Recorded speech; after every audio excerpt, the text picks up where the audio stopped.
Hi guys, it's your girl Fee and I'm back with another video, and in this video I'll be showing you what I eat within a week.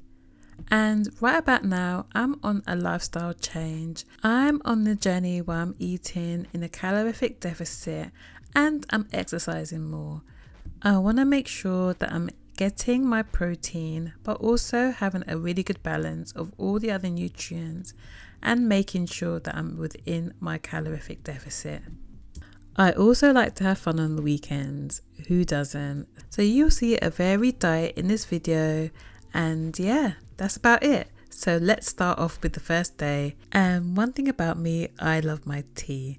I like starting the day with a nice cup of tea. And today I had a soursop tea, which is really good for you. And in my opinion, I think it's a great way to start the morning. After that, I really got into making some sourdough starter. So I think we're on the second day here. And yeah, stay tuned for the bread. But yeah, after that, I decided to meal prep some breakfast. Really not a fan of oats or even sweet things in the morning. But I thought I'd be different today. So I meal prepped some baked oats.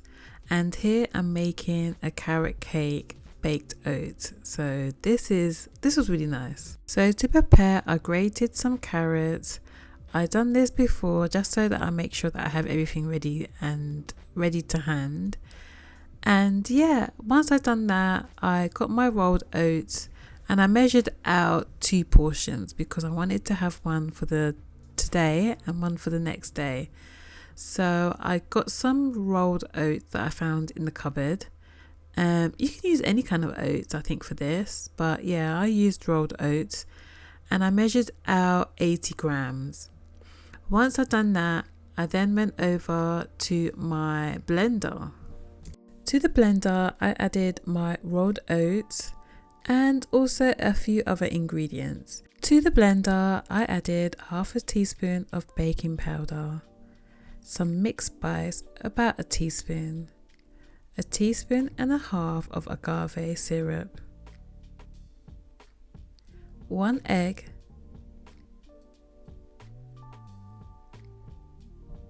my mashed bananas, make sure that they're ripe, and I added 100 milliliters of skimmed milk.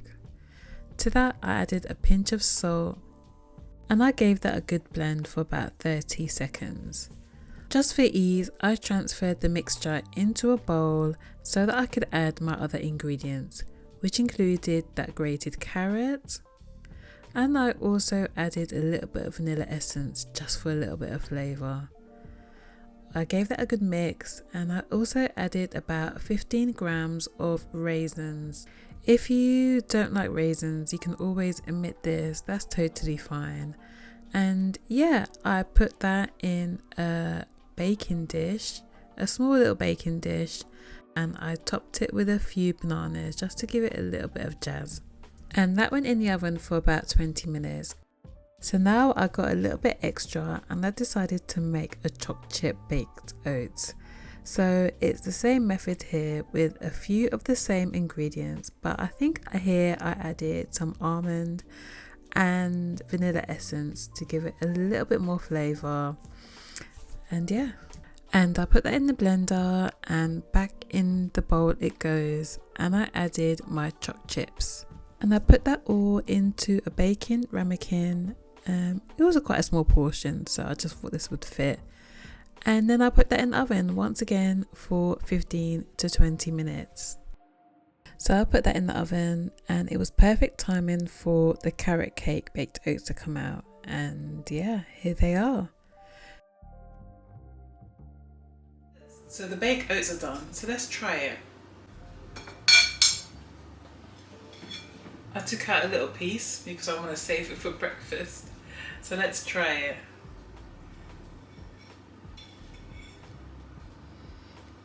So let's try.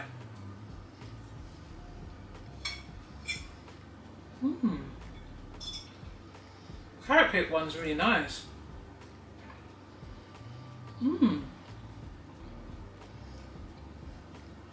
Not bad. The next thing that I'll do is I'll have more ripe bananas. This will go better with more ripe bananas. But otherwise, it's really good. And to be honest, I had half of that for breakfast, and 15 minutes later the choc chip one came out and it looked so amazing. So yeah. Okay, so this one came out really big.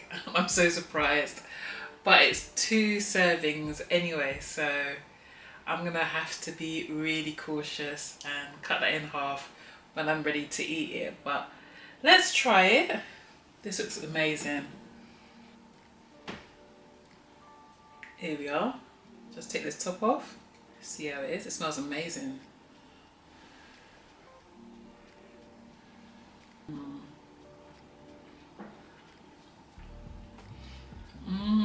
Really good. You can definitely taste the almond essence, and because I put a lot actually. But yeah, I like them. I like them both. This is nice. So I may have redeemed my hate for oats by having baked oats. So that's a good one. So yeah. Okay, so I'm not quite ready to make dinner just as yet, but we're gonna have a little bit of a break out of the kitchen and just chill until that time. And I can't wait for dinner, to be honest. But I'm gonna have a cup of tea and we're gonna chill until such time. So I'll see you a little later on. You know what? I can't even remember what I had for lunch that day, but nevertheless, here is dinner, and dinner's going to be an amazing one. I really like Indian food, and this day I was just craving a tikka masala, but I thought, let me give it a try and make it at home. No, we gotta make it healthy, so I referred to Weight Watchers and their recipes on there, and they gave me a really good recipe for tikka masala. So I marinated my chicken the day before, and I just could not wait, and really I could smell all those spices. So once I took my chicken out of the fridge, I then prepared my pot. I added a little bit of spray oil to the pot, and then once hot, I added my chicken. I think you can actually put this in the air fryer, or you can put it in the oven or under the grill, just if you don't want to use oil. And I think those methods will make it the same tasty meal. So yeah, I added my chicken to my pot, let that cook for a little bit. It had a little bit of chard on there, which is really nice. And once that was done, I took it out of the pot, used the same pot, and I added my onions and my garlic. I also found this tikka masala sauce in the shops, so I added that to my pot as well. I added a little bit of water to the pot so that everything could move around in there just nicely. Once that was cooked and the onions and the garlic, I then added some passata. You really don't need that much for this dish, so I just added probably about 200 mils. So once that got cooking, I then added some coconut milk to the pot. Now this is lighter coconut milk, and I added half a can. By all means, this is not authentic, but I think this is a lighter way to enjoy your favorite dish. So anyway, I added the coconut milk and gave that a really good stir, and then once everything came together, I then added my chicken pieces. So my marinated chicken pieces went in, and oh, so beautiful. And yeah, I gave that a bit of a stir and I let that cook for a little bit. And yeah, here's my plate, served with some brown rice and a salad. I thoroughly enjoyed this meal. You do not understand.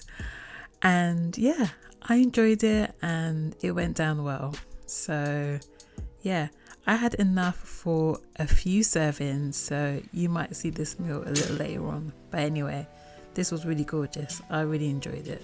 Okay, so the next day, and it is breakfast time, my favorite meal of the day. Anyway, I had some sourdough bread, and if I don't make it myself, I always pull for this Jason sourdough bread.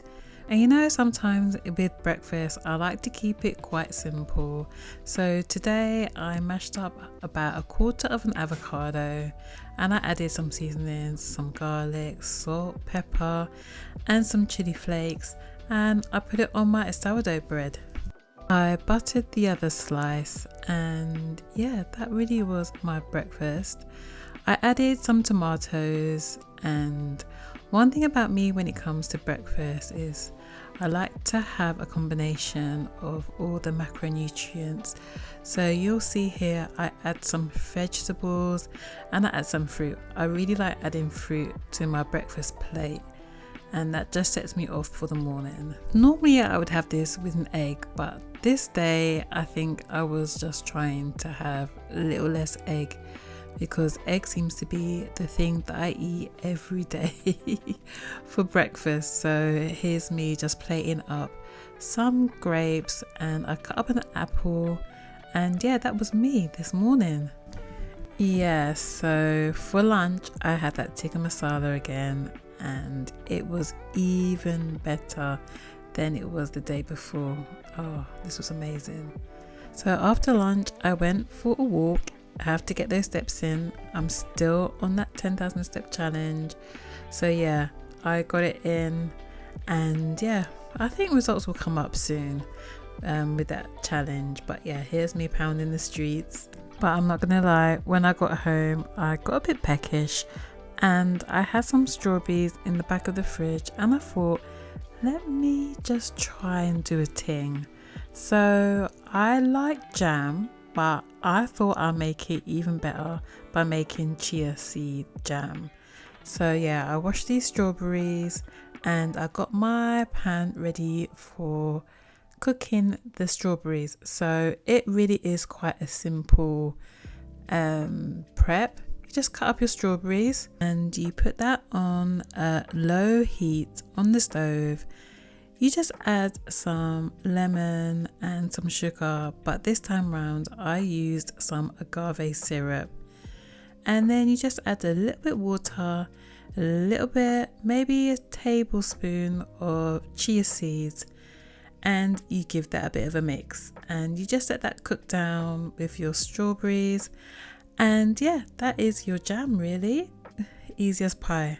So I added that to a little bit of sourdough bread. I buttered it first, and then I added my chia strawberry jam, and it was really good. I really enjoyed it, just for a little treat and just to tie me over before dinner comes.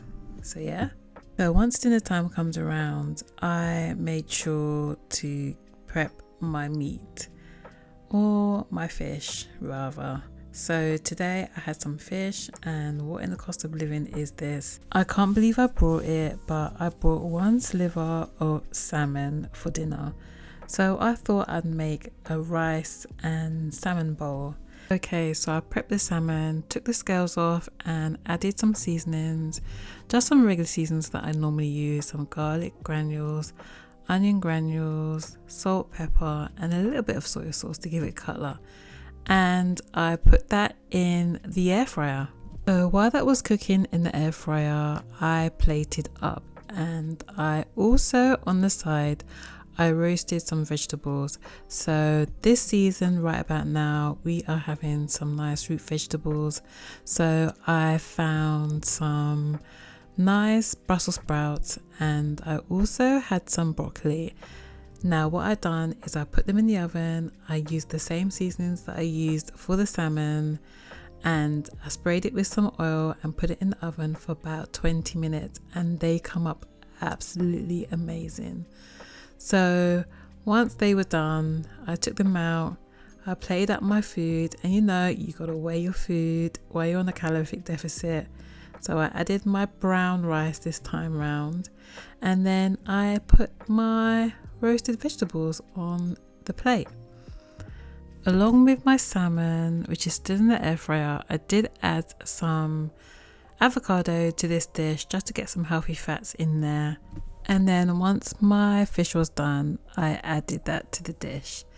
And it really is a simple dish for today.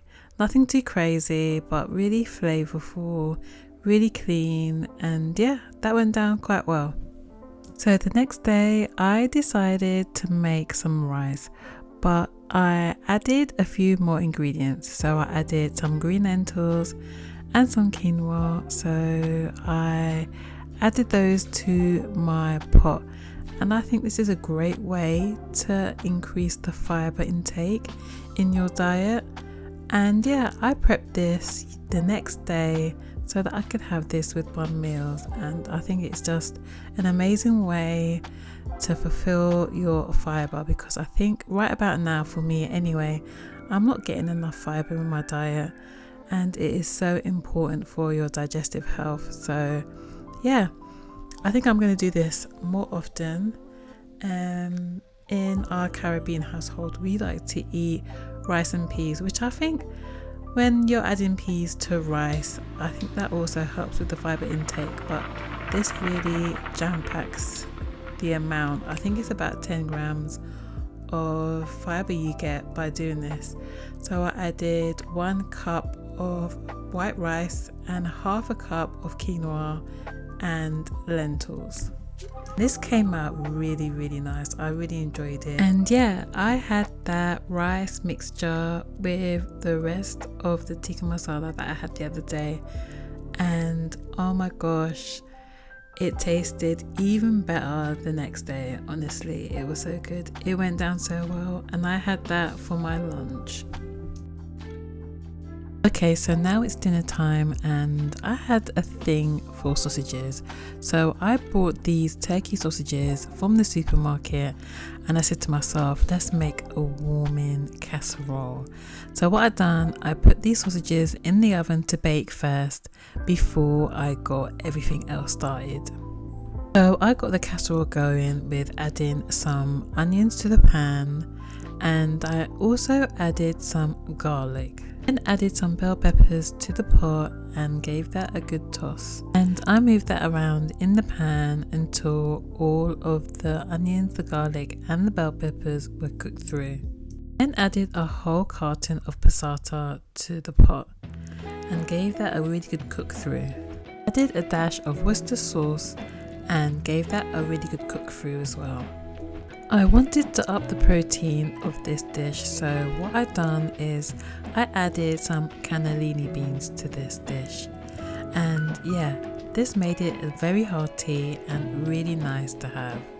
So I added that and I stirred it through with the passata mixture, and yeah, gave that a few minutes to cook down. And then once that was ready, I added my turkey sausages that were cooked in the oven.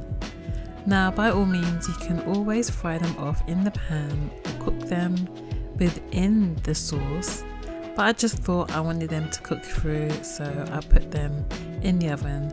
I think I overdone it a little bit, but either way, it came out alright. They got cooked through in the sauce, and yeah, that was really good. So afterwards, I was ready to plate up after about 5 to 10 minutes of cooking. And yeah, I got my pretty plate out for this.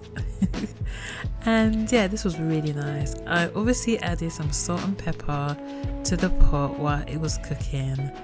And yeah, I just had this with some sourdough bread, and it was really nice and filling. Really great comfort food for this weather, to be honest, and that went down really nicely. Honestly, I had so much left over that I had some the next day. Really nice. Now, I don't normally go out to eat on the weekend, but this was a special occasion, and I got treated to lobster and a burger, and this was really nice. I've never had lobster before, and I must admit this was a really nice treat. Everything in moderation. Anyway, the next day I had some eggs and some toast for breakfast, and I had some seeded grapes. I don't go out to eat often, but what I do on the weekend without a doubt is do a solo Sunday. and this is the time where I take myself on a solo date, and today was no exception. I went to an art museum, and I really like art from around the world and especially from different cultures. And so on this Sunday I went to the Tate Modern and I had a look at the exhibition that hosts a lot of Nigerian artists. Now this was amazing. As I walked around the exhibition, I learned a little bit more about Nigerian culture and the history of their art as well, which I was unaware of, and I was just blown away. The art was so colourful, so vibrant, and I really enjoyed walking around. I don't know, of late I've really taken to liking art. And yeah, this is just my thing. So I've been to a few art exhibitions, and yeah, I just really enjoyed having a little look around. And yeah, that was my Sunday. Oh my gosh, look at all those pictures, so amazing. So yeah, that was my Sunday, and I really got a lot of steps in that day, so I'm doubly happy. So yeah, that was me on my solo Sundays. So I made it home in time for lunch, and lunch was just some potatoes and that casserole. Don't know, for some reason I just wanted some air fried potatoes instead of mashed, so this went down really well. Yeah, and like before, the meal tastes so much better the day after, and it really went down so well. Yep, there's my empty plate, so yeah, no complaints there. Now let's get back to the sourdough, and I think it's maturing quite well. There's some bubbles, and that's a really good sign. It smells tangy, really sourdough like, so I use that as a green light to make some sourdough bread. So yeah, I got started and I was really excited. If you want to know if your starter is ready to use, you can use the float test. So all you need to do is put some water in a long cup, and then all you need to do is put a little bit of the starter in the water, and you need to see if it floats. If it floats, it's really good to use. If not, it probably needs a few more days to mature. Now, just to test the sourdough starter, I made a really small bread. So in the bowl here, I have 250 grams of all-purpose flour, and I put 8 grams of salt and 160 grams of warm water and 50 grams of starter. Making sourdough bread is really a bit of a procedure, but you are rewarded with a really good sourdough bread afterwards. So after you mix the bread, all you need to do is leave it for about 30 minutes, and then you do 4 rounds of stretch and folds for about 2 hours. So every half hour you're stretching and folding, and once done you'll leave that to proof for about 4 to 6 hours. Sometimes it can be even longer. While I was waiting for that to prove, I made some dinner, and it was just a simple dinner, just some chicken wings, but I put some seasonal vegetables to roast like I done last time round, and I got some Brussels sprouts, and this time in the supermarket I got some parsnips. Now parsnips is very Christmas coded, but I thought I'd get in there first, and yeah, I prepared them and got them ready for the oven to roast. Now I had that with some noodles because yeah, I fancied them, and I had a few cookies. The next day I picked up some chili crunch. Now I've seen this and it's doing the rounds on social media, so like me, I thought I'd hop on the bandwagon and give it a go, and I've seen people put this on their eggs, so I gave it a go this morning, and yeah, it was okay. It's something that I might try again. Yeah, it was okay. So back to the sourdough bread, and This has increased in size a little bit, but I think that my sourdough starter wasn't all that good, but hey, we move. So all I'm doing here is shaping my sourdough before it goes in for cold ferment. So I shape it and I leave it for about 20 minutes on the countertop, and then once that's done, it goes into a shape and it goes into a boule. I think that's what you call it.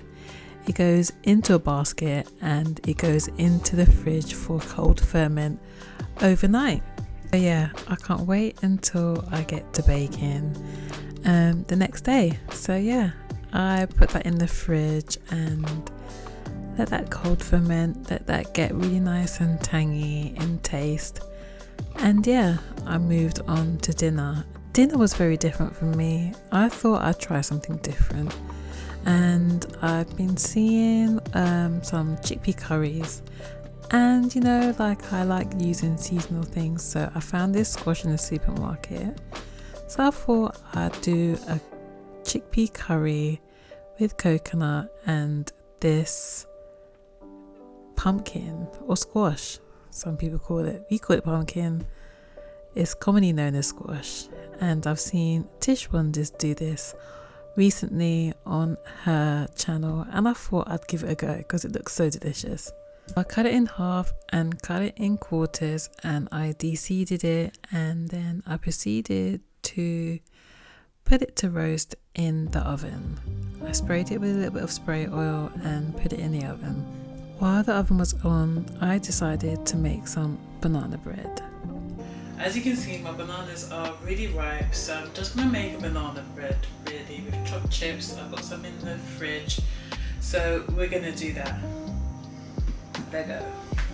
So to make the banana bread, all you need is 2 to 3 bananas, and they make sure that they're ripe, and you need to mash them up before putting them together with the rest of the ingredients. So I mashed my bananas and I put that in a bowl.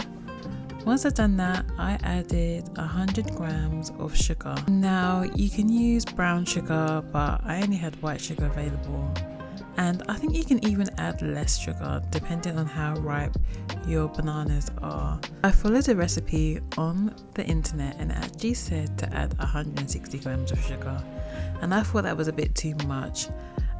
So I just reduced the amount anyway. So you mix 2 eggs, and then to my dry ingredients I added half a teaspoon of bicarbonate of soda and half a teaspoon of baking powder.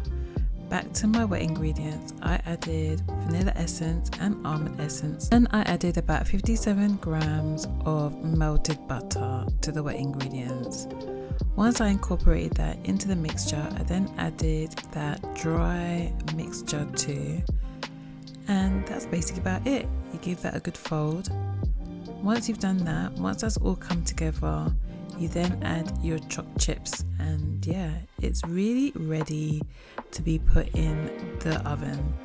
So what I did here is I decided to make little muffins instead of a loaf. So I got my muffin tins and my cases, and I just got going really. Lucky enough, this managed to do about 11 and a half muffins, and I got them all ready, and then once they were ready I then put them in the oven for about 15 minutes or until you put a knife through it and it comes out clean. So that's what I done for dessert. So let's get back to the chickpea curry. Now with this chickpea curry you need a few aromatics, so I added some onions, garlic and some ginger to a pan with some curry and some garam masala, and I gave that a bit of stir. I added a little bit of water because I don't use that much oil. In goes the chickpeas. Now I just used some store-bought canned chickpeas, but by all means you can use some dried chickpeas. Just make sure that you put them in water before cooking them so that they're soaked for a little while. Anyway, I put some passata in the pot with some coconut milk to give it a really good flavour, and then by the time that was done, my squash was ready. So I took it off the skin and then I added it to the pot, and it really just melts into that sauce. It's really nice. I think Tish was onto something here. Okay, so I let that cook for a little while, and then once done, it was ready to plate. Just to up the protein, I had this with some salmon, and it was just some plain salmon. I didn't put too much ingredients on there, and that was dinner. Anyway, the next day my bread was then ready to bake, and yeah, still a process this was. And yeah, so here's me taking it out of the fridge, and I give it a bit of a score on the top so it's got a nice pattern. You need to then preheat your Dutch oven for about an hour on high heat, about 250. Then after the hour, you need to lower the oven down to about 200. Take your Dutch oven out, add your bread, and add some ice cubes. So then once that's done, quickly add your bread and your ice cubes, and then you need to put your Dutch oven back in the oven. And then that cooks for about, I would say about 7 minutes. And then after 7 minutes, you then need to take it out and rescore. Once done, that goes back into the oven for about another 15 minutes. So this is my bread after 15 minutes. Then you take your bread out and then you place it on a baking tray for it to bake. And I would say bake this, because it's a small bread, bake this for a good 15 minutes or until the top is nice and golden. And yeah, that was my bread. Have a look. It was okay, the texture was okay. I'm just trying out the starter, so the next one is going to be even better, I hope. And yeah, that's about it.